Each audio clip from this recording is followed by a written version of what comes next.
2024년 설 연휴도 내일이면 끝을 내게 됩니다. 이번 연휴간 어떻게 지내셨나요? 어디를 가셨고 누구와 함께 하셨고 어떤 이야기를 나누셨는지 잠시 복귀하는 시간을 가져보았으면 좋겠습니다. 연휴 기간 동안 시간을 보면요, 제 마음 가운데 들었던 생각 중 하나가 연휴 때 혼자 있으면 혼자 있는 것, 혼자라는 마음 때문에 괴롭고 외로운 마음들이 있었거든요. 또 근데 함께 있으면 오고 가는 길이 막히기도 하고 멀어서 지치기도 하고 오랜만에 본 식구들을 보니 낯설기도 하고 또 근황을 나누다 보니까 새삼스럽게 또 비교되기도 하고 이런 마음들이 있습니다. 이 연휴라는 게 혼자 있어도 힘들고 함께 있어도 힘든 부분이 있더라고요. 그래서 어떤 사람은 차라리 연휴 없이 그냥 쉬기만 했으면 좋겠다라고 이야기하는 분도 있다라는 이야기를 들었습니다. 과연 우리의 인생 가운데 어떤 게 있어야 행복해지는 걸까요? 그리고 도대체 행복이란 뭘까요? 제가 성도님들에게 지금 진짜 행복하십니까? 오늘 이 순간만 행복하다고 이야기하는 게 아니라 이번 연휴를 지나며 정말로 내 인생이 행복하다라고 이 속에서 끓어오르는 듯한 자연스러운 감사가 나오시는 분들이 있으시냐라고 물어본다면 그냥 대답하지 않으셔도 되니까 마음에 손을 얹고 한번 생각해 보셨으면 좋겠어요. 나는 정말 행복한가? 도대체 무엇이 있어야 행복해질 수 있는가? 오늘 요셉을 보면은요, 요셉은 이 노예로 팔려왔다가 죄수로 되었다가 이제 왕궁까지 오게 되었습니다. 소위 인생 역전을 한 바로 직후의 장면을 그리고 있는 게 오늘 우리가 읽은 구절입니다. 오늘 구절을 읽기 전까지 43절까지 바로 이집트의 왕은 요셉을 따로 불러서 칭찬을 해주고 요셉에게 자기의 인장 도장을 빼줍니다. 이 인장 도장을 찍으면 다니엘 이야기를 통해서 기억하시겠지만 왕의 인장 도장이 찍히면 왕의 명령이 되는 겁니다. 우리로 치자면 옥쇄 혹은 집으로 치자면 인감 도장을 맡기는 것이나 마찬가지라고 볼 수 있겠죠. 그리고 세마포 옷을 입혔다라고 하는데 이 세마포 옷은 요즘으로 치자면 명품 옷입니다. 그리고 목에는 금 목걸이를 걸게 되었다라고 하죠. 고급 귀금속을 선물로 준 것이나 마찬가지죠. 그리고 버금수레라고 이야기하는데 버금수레를 찾아보니까 왕 다음으로 위치한 정권자가 타고 다니는 마차를 버금수레라고 부른다고 합니다. 그러니까 관용차를 주었는데 그게 대한민국에서 소위 말하면 두 번째로 좋은 관용차를 선물로 준 것이나 마찬가지라는 것이죠. 그리고 44절 후반부에서 이렇게 말합니다. 제가 읽어드릴게요. 나는 바로라 애굽 온 땅에서 너의 허락이 없이는 수족을 놀릴 자가 없으리라 하고 라고 이야기를 합니다. 이 이집트의 왕 바로가 요셉에게 네가 명령하지 않으면 그 누구도 손발을 함부로 놀리지 못할 것이다 라고 호언장담을 했고요. 이 이집트의 사람들 사이로 요셉이 다닐 때마다 사람들은 고개를 숙이면서 마차를 보지도 못하고 엎드려라 라는 명령을 들어야만 했던 것이 요셉의 인생이라는 것이죠. 이 구절까지를 읽으며 저는 인생에 있어서 이 정도면 행복하지 않을까? 우리가 명절을 보내며 내가 요것만 있으면 좀 행복할 텐데 라고 하는 많은 것들이 이 가운데 들어가 있다라는 사실을 깨닫게 되었습니다. 예를 들면 자기의 존재를 인정받고 있잖아요. 왕이 자기의 존재를 인정받고 있고 자기의 이름이 명예가 아주 드높여지고 권력은 절대적이었죠. 인장 반지를 준 정도였으니까. 거기다가 명품 옷을 입고 있고 온갖 귀금속을 걸치고 있습니다. 그리고 고급차를 몰고 있죠. 마지막으로 이때 요셉의 나이가 30살이었습니다. 요셉은 젊음과 미래까지도 보장된 인생이었다라는 거죠. 모든 것을 가지고 있었는데도 불구하고 30살밖에 되지 않았다라고 했을 때 뭐 까짓것 고생 좀 하더라도 30살 됐을 때 이 정도면은 우리도 한번 고생해 볼 만하지 않을까? 감옥 한번 가볼 만하지 않을까? 라는 생각이 들 정도로 한 주간 우리가 휴일을 보내면서 나에게 요것만 있으면 좀 나아질 텐데, 돈, 다른 사람이 인정해 주는 것, 내 마음대로 사람들이 말을 들어주는 것, 아니면은 명품 옷, 아니면은 귀금속, 아니면은 좋은 차, 아니면은 나에게 젊음과 건강, 뭐 이런 것들을 꾸릴 수 있는데 과연 요셉이 행복했느냐라는 고민을 하며 제가 말씀을 보았다라는 것이죠. 제 묵상의 결론은요, 우리 기준으로 따지자면 요셉은 행복하지 않았습니다. 제가 그 이유에 대해서 먼저 3가지를 알려드리겠습니다. 45절을 띄워드릴 테니까 한번 같이 읽어주셨으면 좋겠습니다. 시작. 그가 요셉의 이름을 사브낫 바네아라고 하고 또 온의 제사장 보디베라의 딸 아스낫을 그에게 주어 아내로 삼게 하니라. 요셉이 나가 애굽 온 땅을 순찰하니라. 45절을 보면서요, 저는 요셉이 제 기준으로는 행복하지 않았다라는 생각을 하게 되었습니다. 첫 번째 이유로 요셉은 이름이 바뀌었습니다. 이 사브넷 바네아라는 이름이 무슨 뜻인지에 대해서는 집중하기보다는 이름을 바꿨다라는 것에 집중하셨으면 좋겠습니다. 우리가 일제 치하에 있을 때 창씨개명이라는 걸 하지 않았습니까? 이름을 일본식으로 바꾸지 않으면은 온갖 불이익이 주어지는 거죠. 요셉은 평생 동안 요셉이라고 불렸습니다. 그리고 심지어 감옥에 갇혀 있을 때조차도 요셉이란 이름으로 불려지고 있었다라는 것이죠.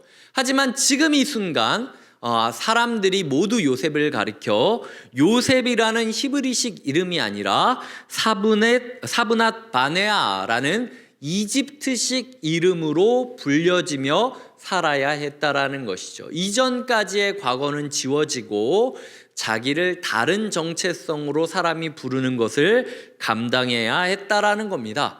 우리가 봤을 때는 요셉이 돈도 있고 명예도 있고 권력도 있고 명품 옷도 있고 귀금속도 있고 차도 있고 행복하시겠네요 라고 이야기할 수 있겠지만, 그런 우리에게 요셉은 난 내 이름조차도 내 마음대로 못하고 있거든 이라고 답할 수 있다라는 것입니다. 두 번째로 요셉은 결혼도 자기 마음대로 못합니다. 지금 요셉이 누구랑 결혼을 했냐면요, 온의 제사장 보디베라의 딸 아스낫, 이 온의 제사장 보디베라의 딸 아스낫이라는 표현이 반복해서 들어가고 있다라는 겁니다. 성경이지 않습니까? 성경인데 성경의 인물이 누구 집 대릴 사위로 들어가느냐? 이방 종교의 중심자였던 이방 종교 제사장 집에 대릴 사위로 들어가야 했다라는 거죠. 요즘으로 치자면 무슨 집 종씨 집안 마을 전체가 다 유교나 제사를 드리고 있는데 거기 혼자 이렇게 들어가서 살아가야 됐던 그런 상황이랑 똑같은 상황인 거죠. 그 식구들과 그들과 함께하고 있는 모든 사람들은 온이라는 신을 섬기는 제사 공동체였습니다. 이 관계도 온이라는 이방신을 중심으로 펼쳐져 있었고, 그리고 이 생계도 이 온이라는 이방신을 전하고 이 이방신을 증거해야만 수입이 생기는 가정으로 소위 말해서 들어가게 되었다라는 거죠. 요셉이 그렇게 우상 숭배하는 집으로 들어가고 싶었겠습니까? 이 보디발의 아내가 유혹했을 때는 옷을 벗고 도망칠 수라도 있었죠. 이집트의 바로가 너 여기 들어가야 된다라고 명령하니까 도망칠 수도 없게 그냥 그 집에 팔려가게 된 겁니다. 우리가 봤을 땐 요셉 진짜 행복하겠다, 나도 요셉처럼 이러이러하면 좀 좋지 않을까? 라고 한다면 그런 우리를 향하여 요셉이 비웃는다라는 거죠. 나는 결혼도 내 마음대로 못했어. 이게 요셉이 우리에게 주는 대답이었다라는 것입니다. 세 번째로는 큰 지위를 얻은 만큼 무거운 책임을 짊어졌다라는 거예요. 요셉은요, 너무 바빴습니다. 이 45절 마지막에 보면 요셉이 나가 애굽 온 땅을 순찰하니라 라고 끝이 나는데요, 지금 이집트에 흉년이 올 것이지 않습니까? 그러면은 각 창고를 돌아다니면서 실제로 요셉이 얘기했던 명령대로 따르고 있는지를 순찰을 해야 되는 거예요. 이집트 땅이 좀 넓습니까? 모든 땅을 쉴 틈 없이 순찰하면서 흉년을 예언을 하면서 준비를 하는 책무가 요셉한테 주어져 있었다라는 거죠. 흉년이 오기 전까지 사람들은 흉년이 설마 올까라는 생각으로 살아가게 됩니다. 내가 요 정도는 좀 빼돌려도 되겠지, 요 정도는 좀 내 마음대로 써도 되겠지 라는 마음들이 가득 차 있는 곳에 이방인이었던 요셉이 일일이 순찰하면서 적발을 하기가 여간 쉬운 게 아니었을 거예요. 사람들이 봤을 때 요셉은 높은 자리에 있고 유명한 데에 있기 때문에 행복할 거라고 생각을 하지만 실제로 요셉은 잠잘 틈도 없이 온 이집트를 돌아다녀야 되는 경무에 시달리고 있었을 것입니다. 여기까지 요약하자면 우리의 인생이 어떻게 해야 행복해질 수 있는지 한번 점검을 해보자라는 이야기죠. 진짜 우리가 이 연휴를 보내면서 이 연휴 기간 하나님이 안식하라고 주신 때가 아닙니까? 그런데 하나님이 주신 안식을 누리고 감사하는 고백을 하는 게 아니라 자기 처지를 비관하시거나 혹은 자꾸 비교하는 거예요. 그러니까 나는 이게 없으니까 안 돼, 저 사람은 저게 있으니까 행복하겠다, 이런 식으로 점점 자기를 축소시키면서 위축시키면서 하나님이 분명히 쉬라고 준 명절인데도 자기를 괴롭히면서 시간을 보내고 있을 수도 있다라는 거죠. 그런 분이 계시다면 그런 분에게 정중히 이야기를 드리고 싶은 겁니다. 그 행복은 신기루라고. 그거 돈 몇 푼 있으면 우리의 인생이 행복해질 것 같습니까? 사람들의 인정을 받으면 우리의 인생이 행복해질 것 같습니까? 명품을 두르고 귀금속 두르고 차 바꿨다라고 우리의 인생이 좀 더 나아질 것 같습니까? 천만의 말씀이요. 하나도 나아지는 것 없습니다. 오히려 더 힘들고 남들은 막 괜찮을 거라고 이야기하지만 사실은 내가 봤을 땐 난 아무것도 못하는데 내 이름조차도 내 마음대로 바꿀 수도 없고 내 결혼조차도 내 마음대로 할 수도 없고 내 시간조차도 내 마음대로 쓸 수 없고 계속 남의 집 일이나 시달리면서 남의 왕궁 부호나 남의 왕궁 창고나 관리하는 그런 경무에 시달리고 있는 게 요셉의 인생이었다라는 것이죠. 요셉은 모든 것을 가진 것 같지만 사실은 우리랑 똑같았습니다. 할 수 있는 것이 별로 없었다라는 것이죠. 그렇기 때문에 우리는 행복에 대한 기준을 조금 바꿔야 됩니다. 우리는 행복을 내 마음대로 할 수 있는 때가 되면은 행복이다라고 생각할 수 있겠죠. 하지만 성경은 네 마음대로 할 수 있는 때가 된다면 그건 행복이 아니라 타락이다라고 이야기하는 것이 창세기가 말하는 타락의 모습이라는 거죠. 진짜 행복이 무엇인가? 요셉은 그렇다면 우리 기준으로는 행복해 보였지만 본인 입장에서는 행복하지 않는 이 시기를 어떤 마음과 태도로 보냈는지를 두 가지로 살펴보면서 우리에게 적용을 하도록 하겠습니다. 이 부분이 중요합니다. 제가 자막으로 보여드리겠습니다. 첫 번째로 요셉은요, 온의 제사장 보디베라의 딸 아스낫과의 결혼을 유지합니다.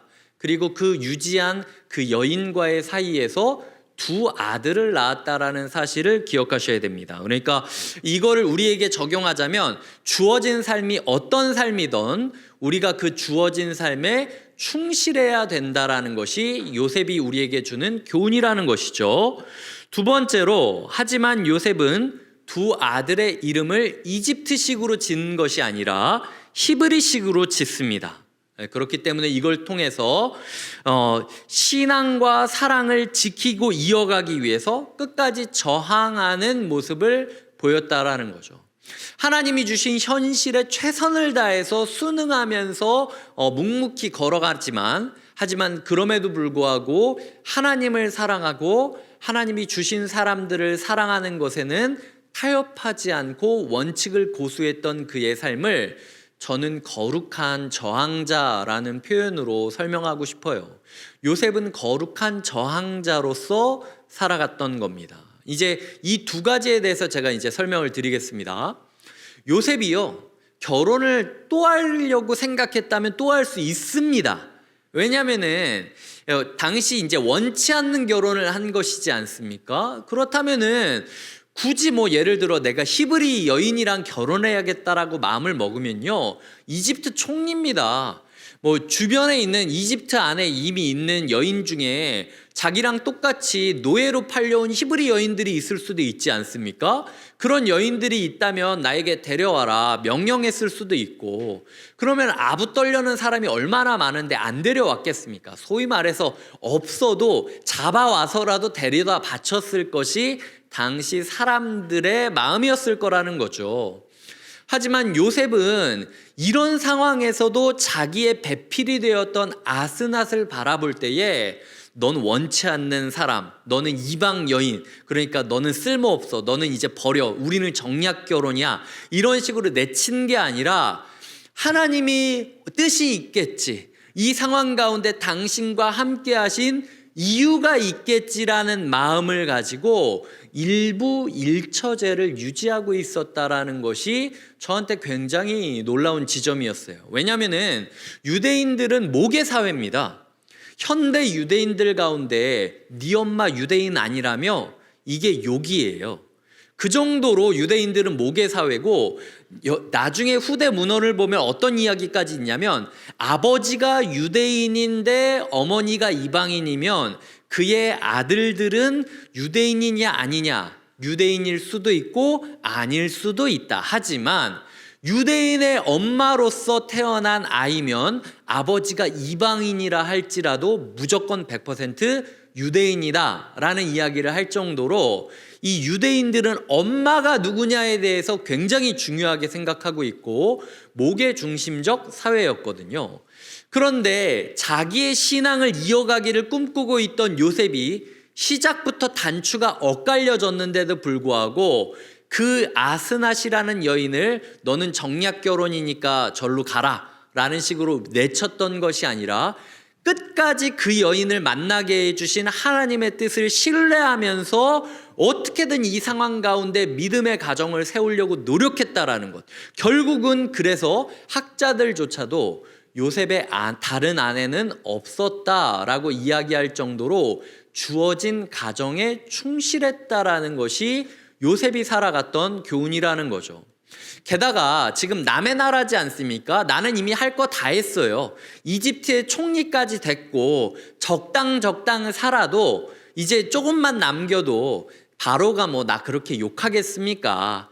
그냥 적당히 일해도 돼요. 하지만 그럼에도 불구하고 아까 읽었듯 요셉이 나가서 이집트 온 땅을 순찰하고 다녔듯 소위 말해서 나를 노예로 잡아오고 억울하게 나를 가두었던 이집트라는 나라 가운데 한번 당해봐라 이런 식으로 내 마음대로 살고 니네 한번 망해봐라 이렇게 했어도 될 걸 요셉은 끝까지 이집트의 총리로서 책임을 다했다라는 것을 우리는 기억해야 된다라는 거죠. 요셉은 주어진 가정을, 주어진 직책을 최선을 다해 지키고 있었던 겁니다. 하지만 동시에 그럼에도 불구하고 자기의 아들들 이름을 히브리식으로 짓습니다. 이방 제사장 집 한가운데 대릴 사위로 들어갔음에도 불구하고 소위 말해서 정치적 기반이 전혀 없고 어느 순간 집안으로부터 버림받을지도 모르는 그런 상황 가운데 있었음에도 불구하고 자기 아이들 이름만큼은 히브리식으로 짓겠다라고 이야기한 것은요, 고생은 내가 할지라도 내 아이들만큼은 신앙인답게 키우겠다라는 결연한 의지가 있었다라는 겁니다. 그래서 하나님을 향한 감사 고백으로 첫째 아이 이름은 므낫세, 둘째 아이 이름은 에브라임이라고 지으면서 남들이 이 아이를 뭐라고 부르던 이 아이 이름은 무조건 므낫세다, 이 아이 이름은 에브라임이다 라고 부르면서 이 아이는 내가 믿는 하나님을 믿는 아이이다. 소위 말해서 명절에 집안 식구들이 다 도끼 눈을 뜨면서 쳐다보고 있어도 그래도 난 모르겠고 난 절 안 한다, 그래도 난 모르겠고 난 술 안 따른다, 우리 애들은 내가 지킨다, 욕을 할 거면 나를 욕하십시오 라고 방파제가 되어서 성벽이 되어서 아이들의 신앙 고백만큼은 끝까지 이어갔던 게 요셉의 모습이었다라는 사실을 기억하셔야 됩니다. 결국 이렇게 요셉이 끝까지 저항하는 저항자로서 살아가는데 요셉의 삶은 행복했을까요? 저는 제 기준으로 봤을 때는 행복하지 않을 수 있겠지만 하나님의 기준으로 봤을 때는 행복했을 것이다라고 확신합니다. 왜냐하면은요, 운동선수가 메달을 따는 그 순간에는 모두가 행복하다라는 걸 다 압니다. 하지만 운동선수가 그 메달을 따기 전까지 4년, 10년, 20년, 30년 동안 피땀 눈물을 흘리면서 달려가고 훈련하고 혼자 남몰래 막 끙끙거리면서 밤에 숙소에서 아픈 몸을 부여잡고 있다면 그 삶은 행복하다라고 이야기할 수 있겠습니까? 그 순간은 행복하다라고 이야기할 때 안 믿겠죠. 하지만 모든 것이 끝나고 메달을 따는 그 순간으로부터 시작을 해서 과거가 새롭게 가치가 부여되는 겁니다. 그래, 이 순간을 위해서 이때 이렇게 울은 거였지. 이 순간을 위해서 이때 이렇게 괴로워도 내가 버틴 거였지. 의미가 부여되니까 그 순간이 아름답게 추억이 되고 아름답게 행복한 추억으로, 행복한 시간으로 기억이 될 수 있게 된다라는 것이죠. 육아를 생각해 보겠습니다. 임신을 하고 출산을 하고 육아를 하는 도중 가운데 막 살이 찢어지는 것 같고 낯선 모습이 일어나고 내가 어찌할 수 없는 상황이 있고 며칠 동안 잠을 자지 못하고 애가 우는데 막 내가 막 같이 우울해져서 엉엉 울면서 애를 보고 있어요.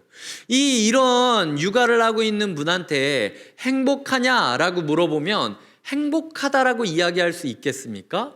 하지만 의외로 많은 성도님들이 저랑 신방할 때 이야기하는 게 목사님 제가 진짜 죽을 것처럼 힘든데요, 또 한편으로는 이렇게 행복할 수가 없어요.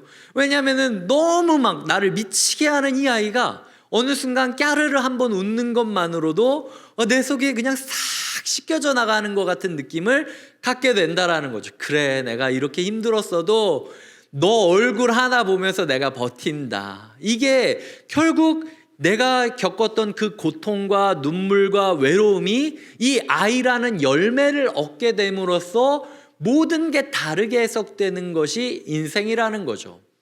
우리는 행복이라는 단어를 쓸 때요, 하나님은 우리를 행복하기 위해 지으셨다라는 말을 가지고 그렇기 때문에 나는 1년 365일 24시간 모든 초를 다 행복하게 느껴야만 된다라고 잘못 생각하곤 합니다. 그거는, 그런 사람은 세상에 없어요.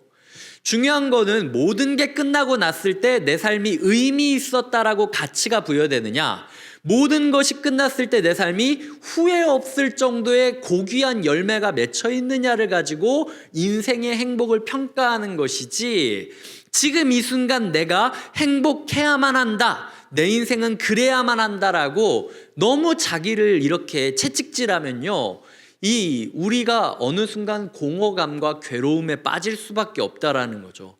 인생은요, 가치 부여이고 언젠가 맺을 열매 하나를 보려고 달려가는 겁니다. 요셉은 어떤 가치 부여와 열매가 되었습니까? 요셉은요, 2배의 축복을 받았어요. 남들은 그 야곱의 아들들은 한 지파가 되어서 축복을 한 번씩 받았는데 유일하게 요셉의 아들 둘만 동시에 축복을 받게 됩니다. 요셉은 자기가 겪었던 평생 동안의 수고와 아픔과 내 마음대로 내 이름도 불려지지 않고 내 뜻대로 결혼도 못하는 이 상황 가운데서도 끝까지 하나님을 향한 믿음 하나 붙잡고 걸어가다 보니까 결국 2배의 축복을 받은 것으로, 그래, 내 인생 후회 없었다라고 이야기할 수 있었다라는 거죠. 게다가 아스낫이라는 여인이 성경에 기록되지 않습니까? 이 여인은 분명히 요셉의 가문의 일부가 됩니다. 요셉이 아스낫을 버렸다라는 기록이 없어요. 그리고 아스낫의 아들들이 동시에 이스라엘 12지파 2지파의 시작이 되었다라는 것은요, 이방 제사장 한가운데 있으면서 정말로 하나님과는 전혀 상관없이 살 수밖에 없었던 그 한 영혼이 요셉이라는 인생 하나의 수고와 믿음 때문에 하나님 나라 백성으로 편입될 수 있었다라는 것. 이 아스낫이라는 여인이 하나님의 백성이 됐다라는 이유 하나만으로 요셉은 그래 내가 그렇게 힘들었어도 당신 하나라도 하나님 나라 백성이 될 수 있었다면 나는 그걸로 인생의 가치는 충분합니다 라고 이야기할 수 있는 것이 요셉의 삶이었다라는 것이죠. 이제 다시 한번 우리 삶을 돌아보셨으면 좋겠습니다. 아까 이야기 드렸던 대로 명절을 지나면서 내 마음 가운데 정말 하나님이 주시는 안식과 감사, 하나님 제가 1년을 달려가려고 하는데 2달도 지나지 않아, 1달도 지나지 않아 이제 좀 지치려고 하니까 며칠 좀 숨을 고르라고 특별한 휴식을 주었구나, 이런 감사로 시간을 보냈는가? 아니면은 에휴 내가 돈이 많았으면 해외라도 가서 인터넷 예배라도 드리지, 뭐 아니면은 뭐 에휴 이 명절 때 차 몰면서 내가 저 옆에 있는 차 저런 것만 몰았으면 아주 그냥 편안하게 다녔을 텐데, 내가 200km 300km도 더 다닐 수 있었을 텐데, 이런 생각을 하면서 이 자기를 비관하거나 아니면 상대를 비교하면서 계속 하나님이 주라고 하신 이 쉼의 시간을 자신을 학대하며 보내셨습니까? 우리의 행복은요, 인생 끝나봐야 아는 겁니다. 때로는 우리가 고되고 힘들고 외롭고 내 마음대로 되지 않겠지만, 그럼에도 불구하고 오늘 말씀을 통하여 하나님이 야 너만 네 마음대로 된 게 아니야, 요셉도 네 마음대로 안 됐어, 하지만 그래도 믿음 하나 붙잡고 끝까지 달려가니 요셉의 인생이 이렇게 가치 있었다라고 성경이 기록하지 않니? 그리고 2배의 축복을 받지 않았니? 언젠가 시간이 지나면 네가 2배의 축복, 10배의 축복, 100배의 축복을 받을 것을 내가 약속하니 끝까지 나 믿고 달려가 줬으면 좋겠다. 이런 하나님의 음성 하나 붙잡고 이제 휴일이 하루밖에 남지 않았지만, 그럼에도 불구하고 마지막 남은 하루는 충분한 감사와 휴식을 취한 다음 다시 달려가겠다라고 꿈꾸시는 한 주가 되시길 주님의 이름으로 간절히 축복드립니다.